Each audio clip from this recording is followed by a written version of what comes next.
Dunedin woman Heather Bray has spent the last 5 years transcribing names from every war memorial and roll of honour she can track down in the Lower South Island.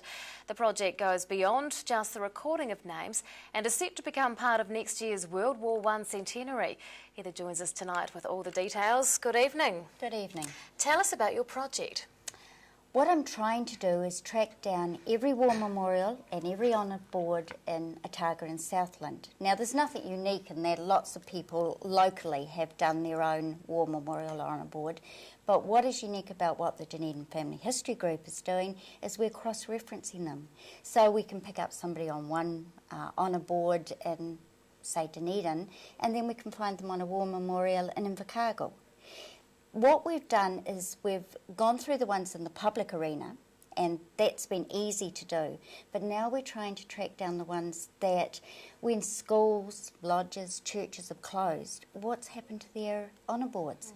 And we're finding them in garden sheds, second-hand shops, attics, all over the place. So that's our step at the moment now, is to find the ones that aren't in the public arena, what's happened to them. And then our third step is to track down the ones that have been destroyed and try and see if we can find a photograph or something that will give us a clue. So we're transcribing the names and the history of every soldier on every one of those boards. What will the end result be? The end result will be all freely available to anybody anywhere in the world via the Dunedin Family History Group website. Each month we highlight a war memorial, or we actually highlight an area in Otago and Southland or a suburb in Dunedin. We talk about the churches, the schools, the war memorials, the nearest cemeteries, and we make these available. And next April we're publishing a small booklet.